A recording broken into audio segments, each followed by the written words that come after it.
My husband sold me into the mountains for 2,000 yuan. He looked at me with a cold expression. I thought you could fetch a higher price, but who knew you'd be so useless? I stared at the familiar room, struggling to process it all. Who would have thought he sold me back to my younger uncle's house?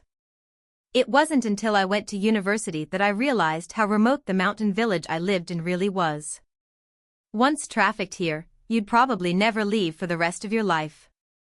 And in the nearby mountains, there was only our one village. Because of extreme poverty, the men in the village couldn't find wives, so the village girls were highly sought after. Girls who couldn't afford school or had poor grades were promised off early, waiting to marry at 15 or 16. I was the only exception. Although I was a girl, my parents doted on me and fully supported my education. Through my hard work, I got into university and didn't let anyone's hopes down. Although quite ordinary, I was still the only college student in the village. The villagers laughed as they sent me off from the mountains. In the blink of an eye, I had already been studying at university for 2 years. After leaving the mountains, I realized how limited my own perspective had been. I threw myself into studying like crazy, absorbing knowledge from the outside world. To earn some extra money for the new year, I hadn't gone home for 2 years. There was another main reason. My home was just too remote, taking a bus to the town, then a motorcycle up to the mountainside, followed by several hours of hiking through mountain paths. If it rained, it could take an entire day. So, I told my parents I wouldn't be coming home. But this year was different. I had a boyfriend named Victor. He treated me well, and I planned to bring him home to meet my parents and be honest about my family situation. But Victor suddenly said he wanted to take me to do a part-time job over the weekend that could earn a lot of money. I agreed without hesitation. Who would have thought, as soon as I got on a bus and drank the beverage he gave me, I drifted into a drowsy sleep. When I opened my eyes again, I found myself waking up inside a van. Then, the sharp screech of brakes sounded by my ear, and the next moment, my head was slammed hard against the van's interior. Trying to run? Let me see if I don't break your legs. In a daze, I heard a man's voice. It sounded very familiar. Then came the crisp sound of slaps. I struggled to sit up, but the windows were tightly covered. My heart sank. No matter how foolish I was, I knew now I had been trafficked. Gathering my resolve, I lay on the cold floor of the van, desperately searching for a way to escape. But the next second, Victor's face appeared before me, his gaze cold and indifferent. Awake?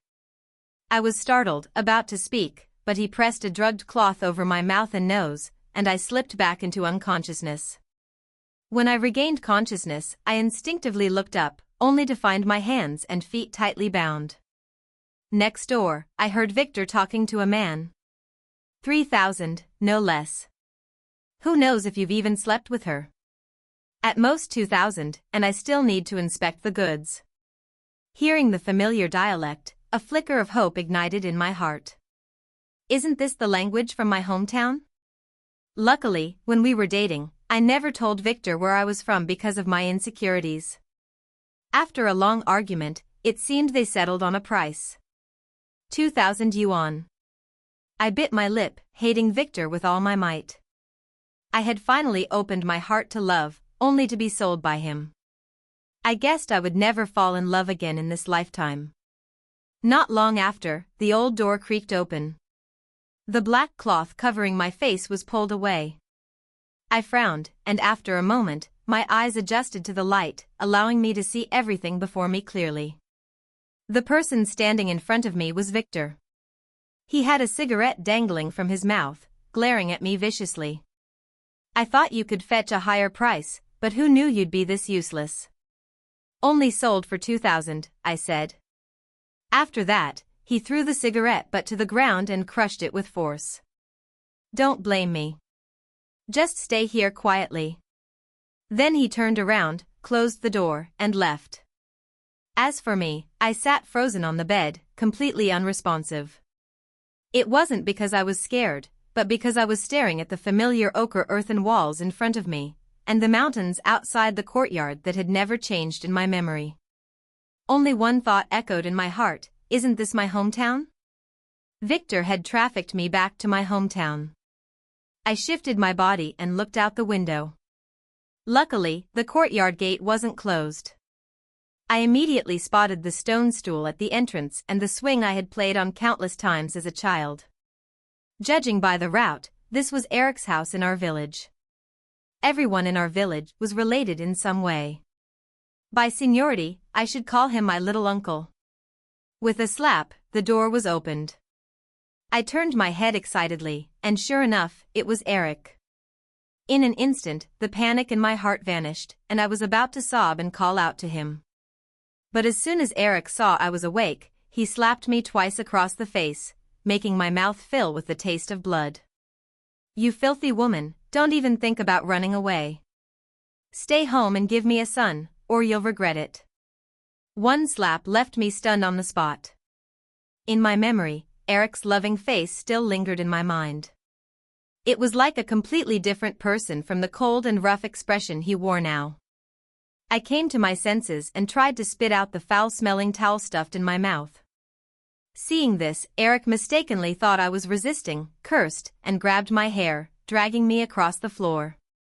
"You idiot, you came to my house and still want to leave? I even took all the family savings to trade for you, and you still want to run? You're going to be with me for life." A sharp pain shot through my scalp. I couldn't help but frown, desperately trying to shout at Eric, hoping he could understand my eyes. But he laughed out loud and actually walked toward me. "Damn it, not obedient, huh? In such a hurry?" With that, he lunged straight at my chest. Seeing this, despair washed over me. In a fierce struggle, I just managed to spit out the towel from my mouth. I immediately shouted, "Uncle Eric, I'm Luna. I'm Luna, please let me go." Tears streaming down, I cried uncontrollably. Seeing my pitiful state, Eric burst into loud laughter. "Luna? Who knows you? Don't try to connect yourself to me. I'm Luna. Didn't you hold me when you were a kid?" I cried until my eyes were scrunched shut. Eric's movements froze, and he was shocked. "Luna? You're Luna." I quickly nodded. A look of panic instantly appeared on Eric's face, and he was about to untie my ropes. But at that moment, the door was kicked open. No. The person who came in was Eric's 70-year-old mother. She stood with her hands on her hips and shouted harshly, "Son, this is the wife we married with all our savings. How can you just let her go? Even if she is Luna, I won't let her leave." Hearing his mother say this, Eric's face showed a troubled expression. "But she's Michael's daughter.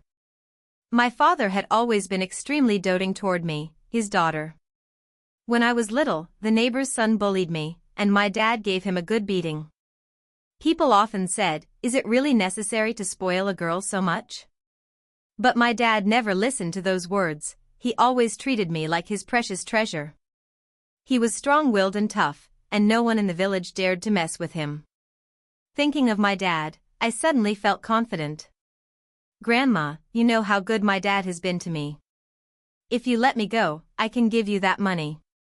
Over the past 2 years, I've been tutoring part-time at school and saved up nearly 10,000. We're all from the same village, this kind of misunderstanding." As long as Eric let me go, I was willing to pretend nothing had happened. Maybe remembering my dad's decisive nature, Eric and his mother exchanged glances.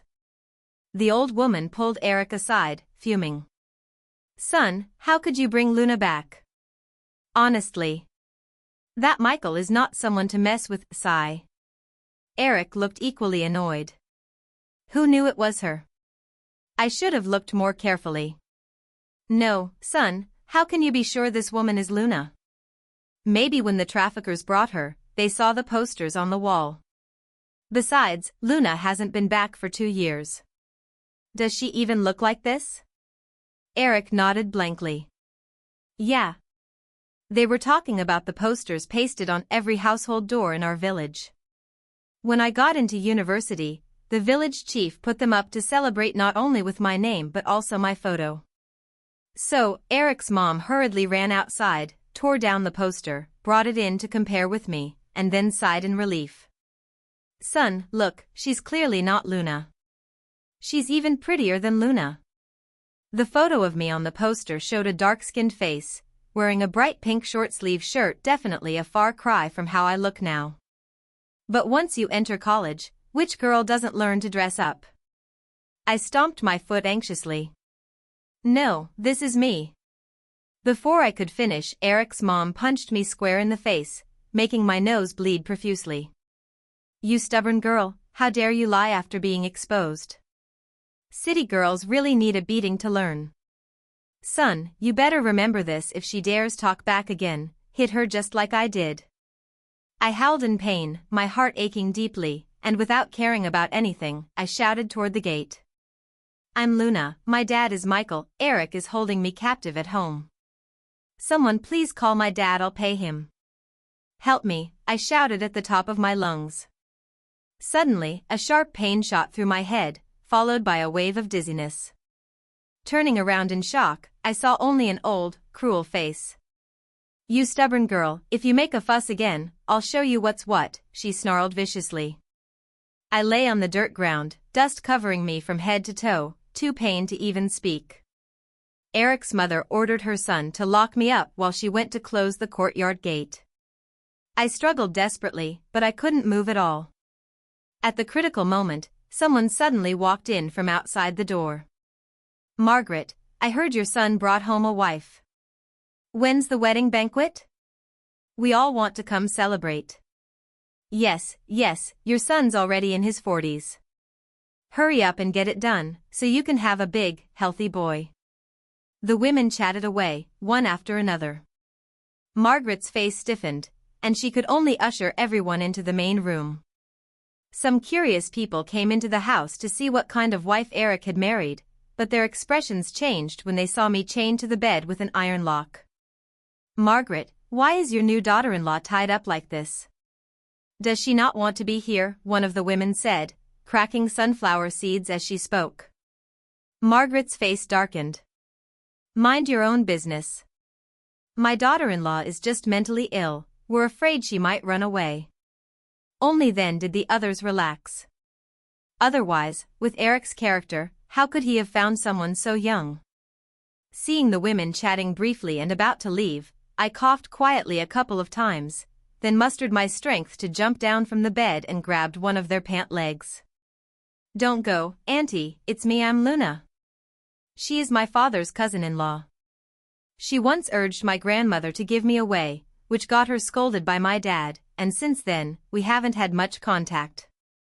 But even if there was tension, at this moment, I had no choice but to turn to her for help. Second aunt was startled by my disheveled appearance. Seeing this, Eric quickly covered my mouth with one hand and hurriedly dragged me into the dim inner room. "Don't listen to this lunatic babbling nonsense. She's seriously crazy and doesn't even know who she is. We already gave the bride price to her parents, so don't cause any trouble." With my mouth covered, I could only shake my head and whimper, unable to utter a single complete sound. Second aunt stared at me for a while, then curled her lips. "Michael's daughter doesn't look like this. She's not this handsome, nor this thin." After saying that, second aunt pulled out a handful of sunflower seeds from her pocket, cracking them with relish as she walked away. I looked at their backs in despair, deeply regretting all the effort I put into losing weight and whitening my skin in college. Eric threw me into a pitch-dark woodshed. Because he was so rough, I ended up having an intimate encounter with the ground and it took me a long while to recover. But I didn't dare close my eyes. No matter how much it hurt, I had to find a way to escape. After Eric left, I started feeling around to see if there was anything in the woodshed that could help me unlock the iron chain on my foot. Fortunately, Eric must have been too panicked. There was a large chopping knife just lying there in plain sight. I was both shocked and delighted. I quickly cut the rope around my wrist, then desperately used the chopping knife to grind at the iron chain on my foot. The chain was thin, but it felt like it took forever before it finally broke. I breathed a sigh of relief. Just then, the door opened. The light hit me, naturally revealing everything inside the room. Seeing that neither the ropes nor the chains could hold me, Eric and his mother panicked. "You stubborn girl, you're pretty good at running away." I gripped the machete tightly, swinging it desperately. "If you don't let me go, we'll all perish together." The two men faced the sharp blade, their expressions instantly changing, and they could only retreat step by step. I forced down the emotions swelling inside me, turned my back on them, and slowly made my way outside, then dashed into the courtyard. But who would have thought, in that short time, a crowd had already gathered there. Seeing me charging out with the knife raised, a burly man ran over and said to Eric, "Brother, our family's all here to cheer you on for your wedding." I glanced around and saw at least 20 people gathered in the courtyard, all holding red paper cuttings, some still decorating the yard. They all looked like Eric's relatives.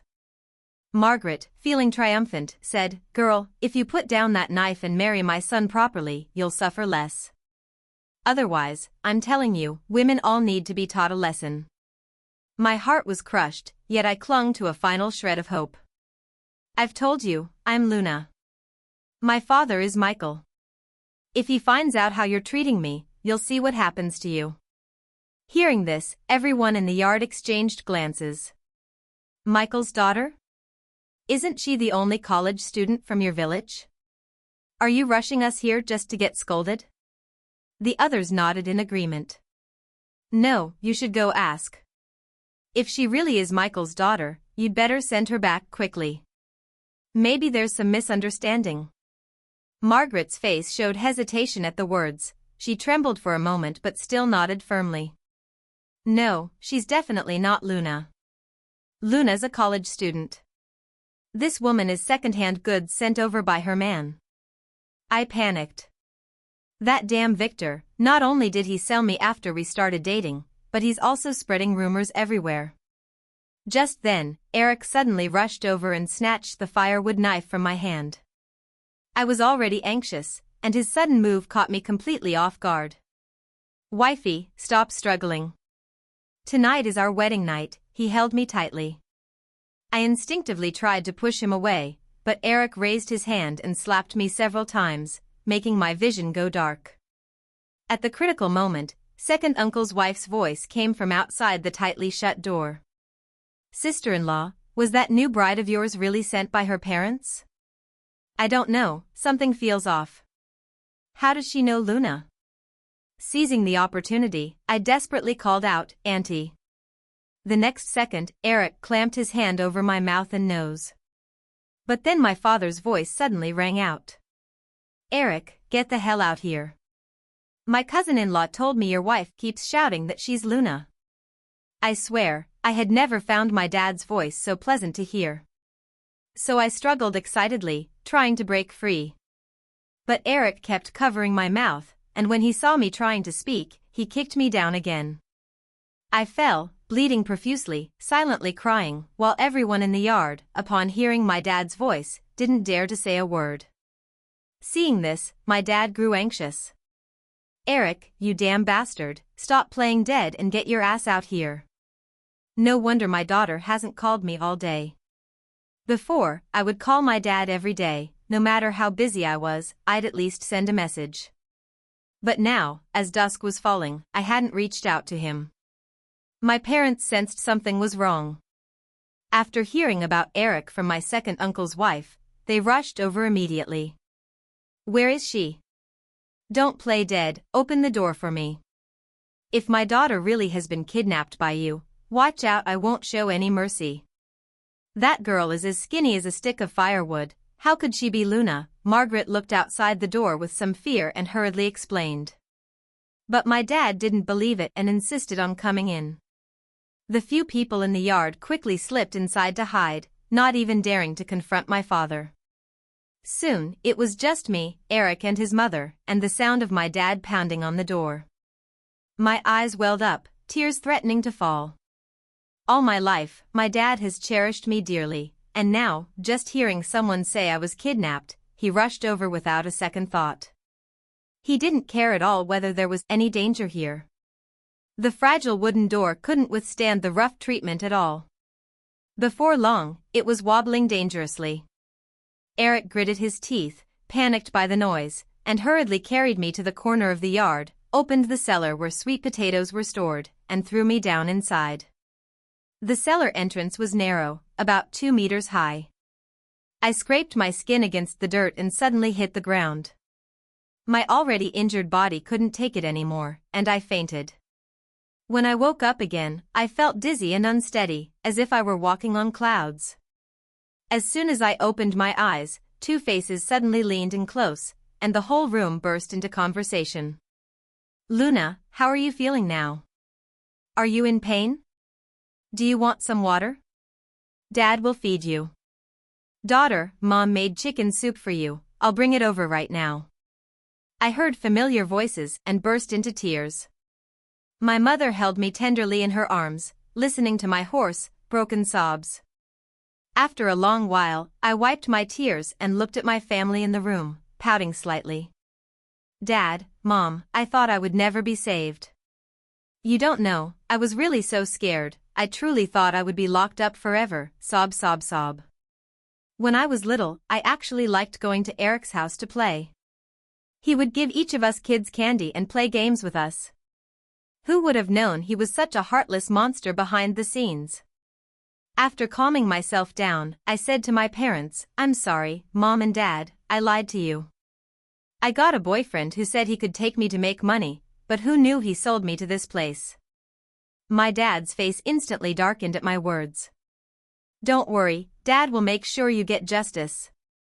My mom, not to be outdone, took a couple of sips of water and said, "Just wait, Mom will make them pay." After speaking, she rushed out with the aunts and young aunties in the house. Judging by their demeanor, they were going to confront Eric. I sniffled, finally feeling the sense of coming home. Because of this accident, my leg was fractured. Although the wounds on my body were treated, it would still take some time to fully heal. During this time, I also heard that my mother had stormed into Eric's house and given him a severe beating. After resting at home for 2 days, my father and I agreed to report it to the police. Although our small mountain village is poor, no one has ever heard of a daughter-in-law being bought. With the current legal awareness campaigns, everyone knows this is illegal. How could anyone knowingly break the law? Only old bachelors like Eric, who can never get married, would spend their days thinking up such schemes. Soon, the police arrived. They took Eric's family away and brought me in for questioning. After I told the police everything I knew about Victor in detail, they hurried off to investigate him. All of Victor's information is fake. He probably never even went to college, Henry said gravely, clutching his laptop. I was shocked and blurted out, "How can that be? Victor and I met in the school library," and the way he spoke so confidently made him seem like a knowledgeable university top student. Victor isn't his real name. This might all be a trap set by the human trafficking ring to get close to you. But the unexpected thing is, you're the only person from your village who's been trafficked so far. Henry patted my shoulder, offering comfort. "It's okay, you've actually helped the police. If anything comes up, remember to contact us." Henry was the officer in charge of this case, and also the one who mocked me the harshest when he found out I had been sold back to my hometown. I nodded. After the questioning ended, I took my things and left the police station. Henry ran out, holding a set of car keys. "Let me take you back. It's not easy to get a ride from here." Thinking of the few cars at the station and glancing at the sky dyed by the sunset, I was more than willing. On the way, Henry told me that the women trafficked from several nearby villages had already been sent back home, which was a small mercy amid the misfortune. Just as I thought the bad guys would all be brought to justice, I was knocked unconscious and taken away right at the village entrance. When I opened my eyes again, I was shocked to see the familiar earthen brick house.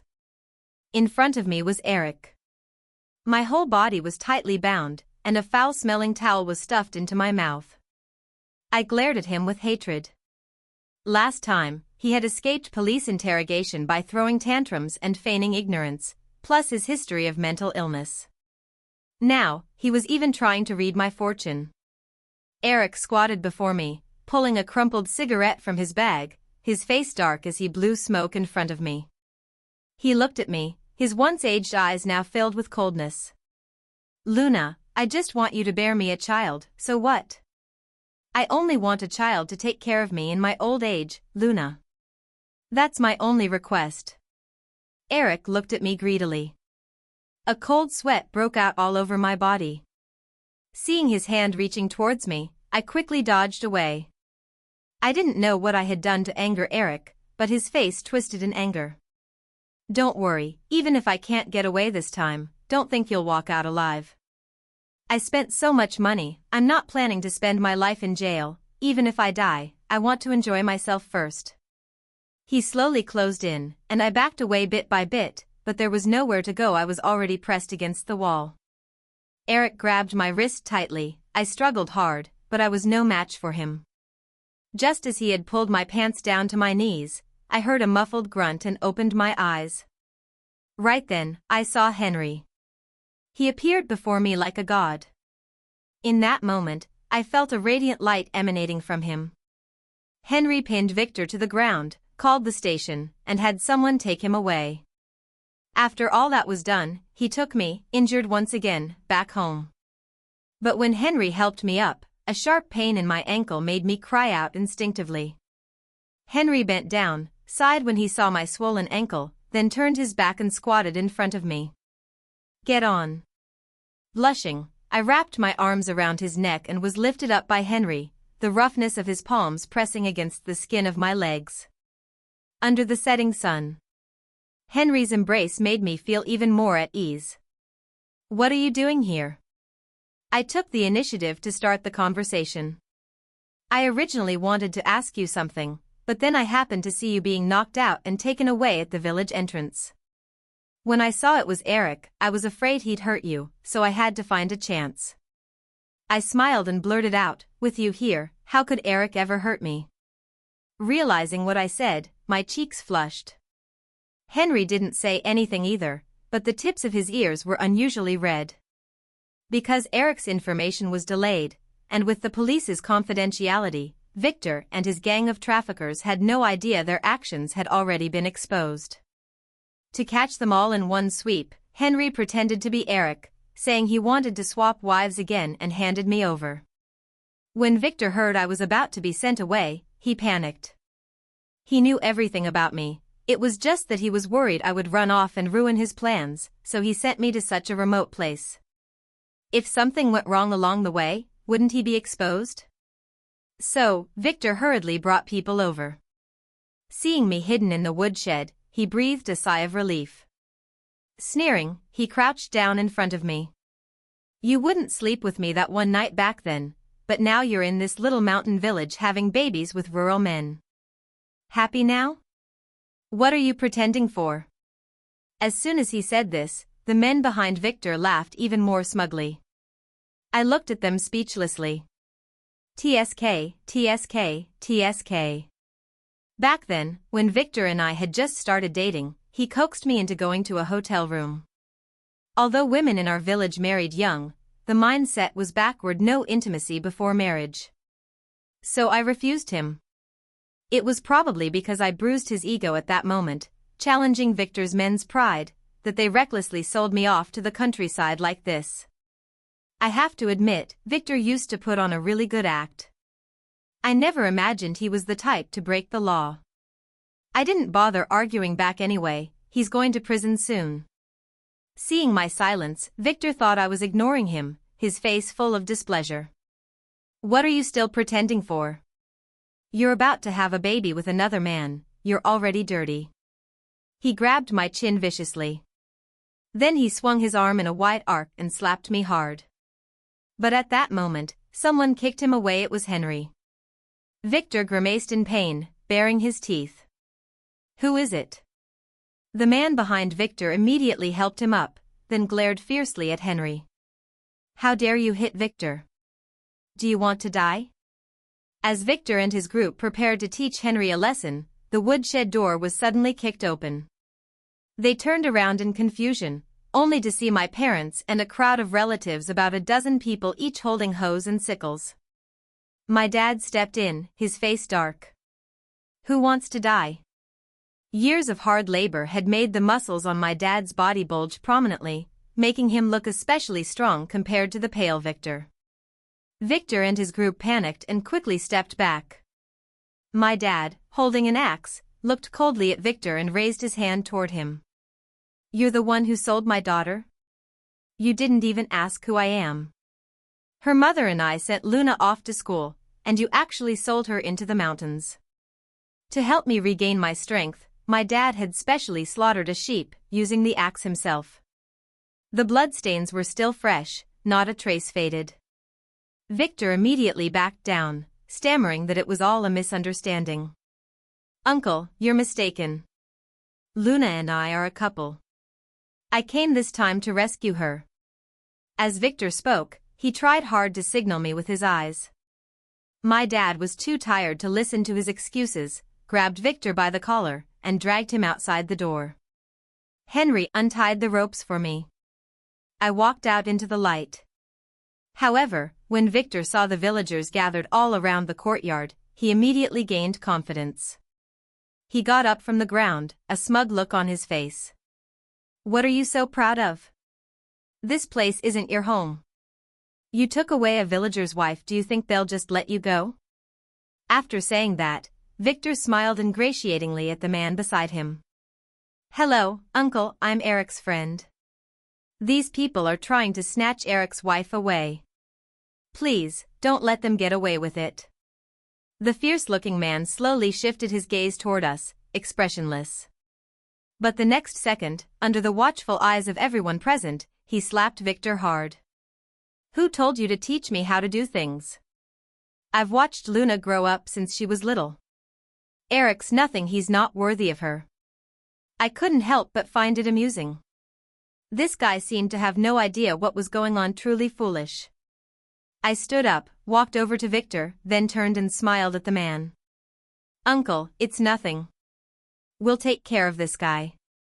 Hearing me call him uncle, Victor was stunned. While he was still in shock, I raised my hand and slapped him hard. 5 red marks appeared clearly on Victor's face. He covered his face, looking at everyone standing behind me, completely losing his mind. "What's going on? Why are these villagers helping you? What exactly did you give him?" Seeing that Victor still hadn't figured it out, my mom and second aunt each kicked him. My younger uncle stood over Victor, looking down on him, and spoke with a heart-wrenching severity. "We are all from this village, and Luna is the only college student here. These people here are Luna's parents, her family. Oh, and there's also a police officer." Victor couldn't accept this reality, and the lackeys around him looked equally stunned. I looked at the scene with satisfaction and spoke deliberately. "Our village may be poor, but nothing like this has ever happened here. Whenever illegal activities are discovered, we report them to the police as usual. You think the people here are backward?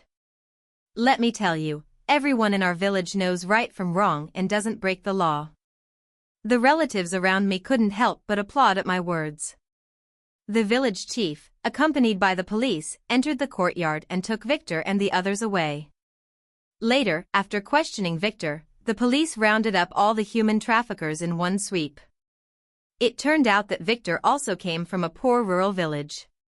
When he went to the city to work, he realized that aside from having a decent face, he was good for nothing else.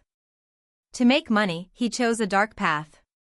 Henry told me that Victor had trafficked more than a dozen girls, all under the pretense of being in a relationship. Later, Victor and the main culprits were sentenced to over 20 years, and the human trafficking boss behind them was caught at the border and ultimately faced the death penalty.